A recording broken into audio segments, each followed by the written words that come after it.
안녕하세요. 아틀란타 CBS 생활정보 의료편 헬스원케어 강창석 내과의 강창석입니다. 오늘은 우리가 흔히들 정말 가장 흔한 병들 중에 하나인 그 고혈압에 대해서 한번 좀 이야기를 나눠보고자 합니다.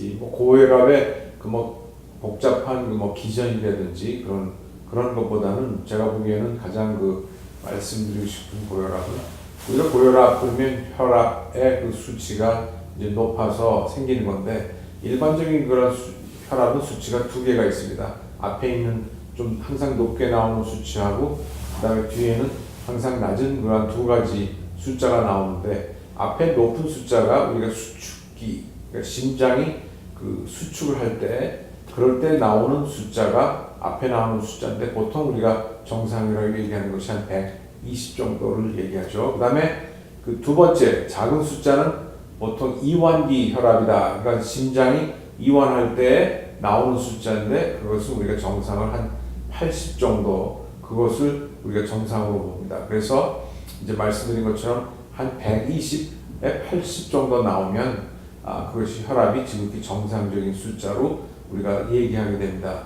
이러한 혈압의 숫자는 어디서 나온 겁니까? 그러면 사실은 많은 사람들의 혈압을 재서 그 가운데 평균치가 무엇이 우리 사람은 그 평균이 혈압이 어떻게 되나 해서 120에 80이 나온 것이죠. 그래서 이 120에 80을 우리가 일반적으로 이야기를 하고요. 그 다음에는 그러면 고혈압은 어느 숫자가 넘으면 고혈압입니까? 그런 질문이 나오게 되겠죠. 그래서 그 질문은 140, 앞에 있는 수축기 혈압이 140, 그 다음에 이완기의 혈압이 90, 이렇게 넘으면 혈압이 있다, 이렇게 얘기합니다. 그러나 우리가 얘기할 때 이와 같은 그 일반적인 얘기를 하지만, 우리가 아주 고혈압, 정말로 중증의 그런 혈압이 있다, 좀 심각합니다 라고 얘기하려고 하면 앞에 있는 숫자가 160이 넘어가면 그 중증의 그 혈압이 있는 거로 우리가 간주하고요. 두 번째 숫자 이완기의 혈압은 110이 넘으면 혈압이 굉장히 높다, 우리가 이 얘기를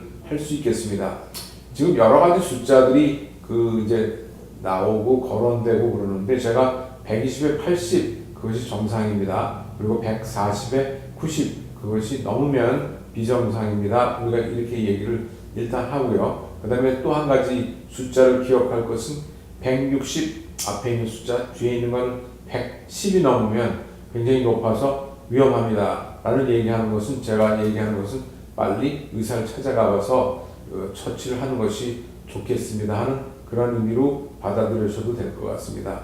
그러면 이와 같은 숫자를 계속 얘기하는데, 많은 환자분들이 우리 병원의 클리닉이나 이런 진료소에 찾아와서 이제 얘기하는 것은 뭐냐면, 이 집에서는 괜찮은데 이 병원만 가면 혈압이 높다, 이렇게 얘기하시는 분들이 많습니다. 그래서 그 영어로 얘기하면 white coat syndrome, 그래서 의사가 입은 흰 가운만 보면 이 가슴이 덜렁덜렁거리고 긴장이 되고 이래서 혈압이 높아지는 그와 같은 이야기를 얘기하는 것이죠. 그리고 제가 보기에도 당연히 닥터 진료소에 가서 이렇게 의사를 기다렸다가 의사를 보고 피 검사하고 이러한 모든 과정들이 결코 그 즐거운 일들은 아니고 신경이 쓰이는 일이고, 더더구나 아침에 일어나서 공복에 준비하시고, 또한 그 교통 체증을 피해서 그 제 시간에 맞춰서 가서 또 앉아서 또 오래 기다리시고, 그와 같은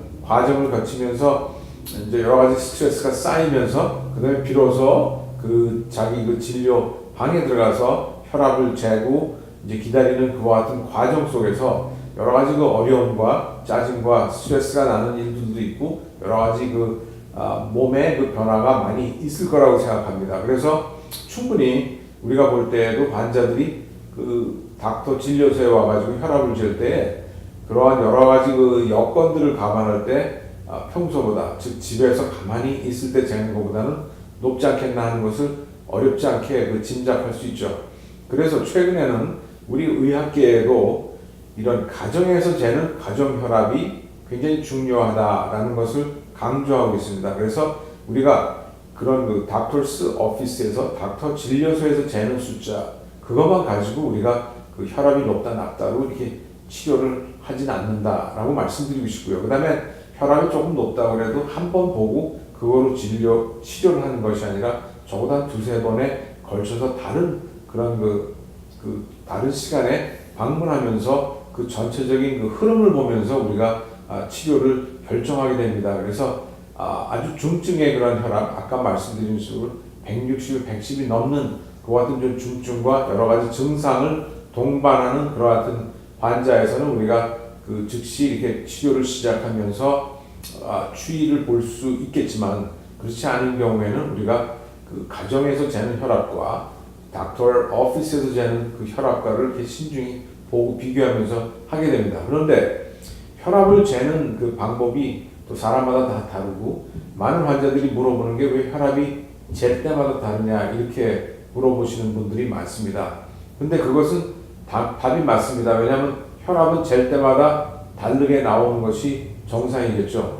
혈압이 잴 때마다 똑같이 일정하게 나온다면 그것은 아마 로봇이나 사람이 아닌 경우가 오히려 맞다고 얘기를 할 수 있겠습니다. 왜냐하면 우리는 살아있는 상태이기 때문에 정말로 다이내믹한 역동적인 그런 상태에 있고, 수시로 우리의 마음의 상태가 바뀌고 몸의 여건이 바뀌기 때문에 한 번 심장이 박동할 때마다, 물론 길게 볼 때는 그 전체적인 그 박동이 그 시간 어간에는 비슷하겠지만, 그러나 그 심장 박동에서 매번 나올 때마다 그 수치가 정확히 일치하지는 않습니다.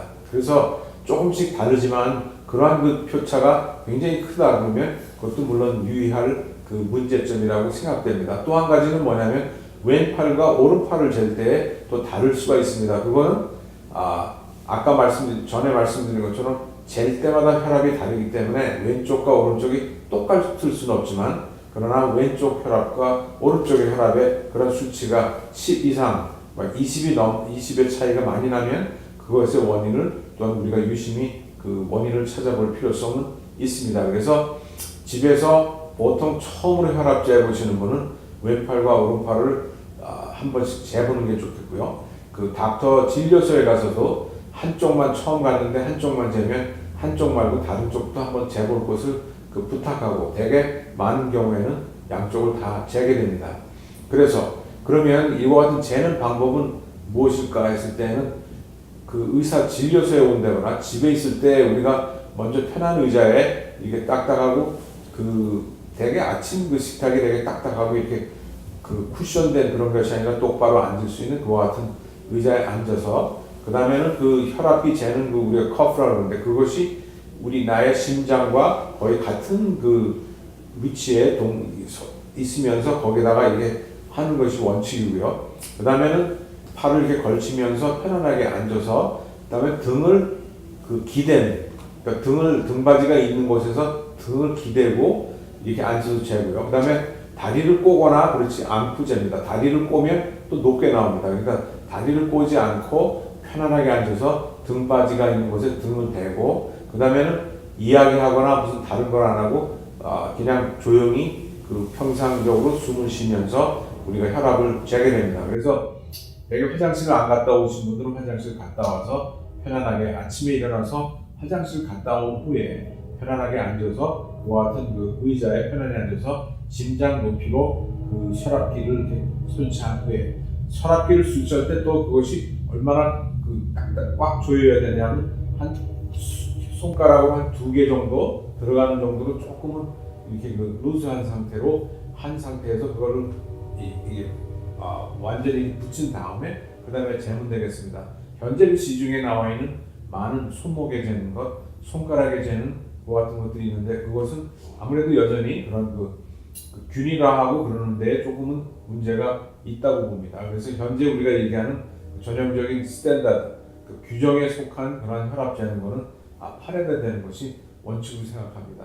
또한 집에서 잘 때 아침에 이렇게 한 2번 정도를 한 몇 분 간격으로 재서 기록을 해보시고, 또한 밤에 저녁에는 언제 됩니까? 그러면 자기 전에 또한 화장실을 갔다 오신 다음에 다시 똑같은 위치에 앉아서 아까 말씀드린 대로 혈압기가 심장 높이와 똑같은 그런 레벨에서 그것을 팔에다 걸고 한 2손가락 정도 들어갈 정도로 타이트하게 꽉 조여서 해놓고 말을 하지 않고 편안하게 두 발을 꼬지 않고 등을 기댄 상태에서 재면서 그 잠자기 전에 오후에 늦게 그 혈압을 한번 재보는 그와 같은 두 번을 재서 기록하면서 거기에 평균을 재는 그와 같은 상태로 아침과 저녁에 그런 혈압을 쭉 재면서 만약에 이제 그 의사를 방문하는 기간이 생길 때 그런 기록들을 가지고 의사한테 보여주면 의사들은 이 닥터스 진료소에서 그 보는 숫자와 그와 같은 집에서 잰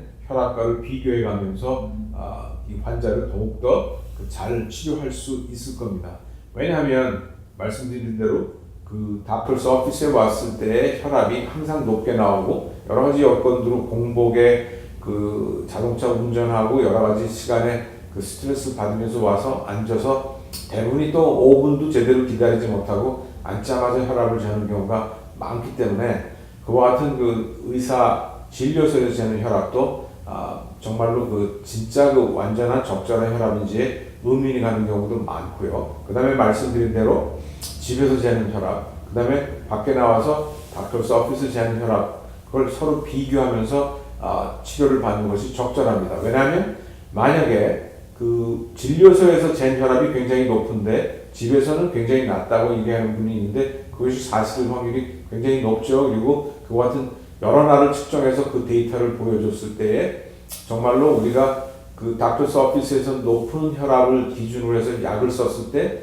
집에서는 그 약이 그렇지 않아도 정상인 그 혈압이 더 낮아지는 경우가 있기 때문에 보통 때 머리가 아프고 뭐 이래서 혈압이 있습니다. 하지만 또 어떤 때에는 집에서는 정말로 부득이하게 혈압이 훨씬 더 낮아져서 저혈압에서 생기는 어지럼증이나 혹은 그 정신을 잃는 그러한 경우도 가끔가다 그 나이가 드신 어르신 분들에는 그러한 경우도 생길 수가 있습니다. 그래서 그와 같은 집에서의 혈압과 이런 그 닥터스 오피스에서 재는 혈압을 공히 이렇게 보면서 진료하는 것이 훨씬 더 좋은 방법이고 현대 의학계에서도 지금 현재는 그와 같은 집에서 재는 혈압도 굉장히 중시하는 경향으로 흘러가고 있습니다.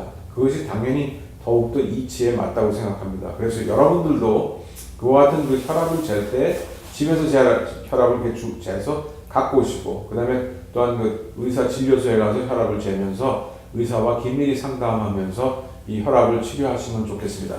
오늘은 뭐 약이나 이런 것보다는 혈압 재는 방법, 그 다음에 가정에서 재는 혈압과 그 진료소에서 재는 혈압과를 비교하면서 그 주치 여러분과 그 긴밀히 상담하면서 어떻게 치료하고 어떤 약을 해서 어떤 약을 취해서 치료하는 것이 좋지 않을까 그와 같은 것에 대해서 여러분들에게 그 안내 말씀을 드렸습니다.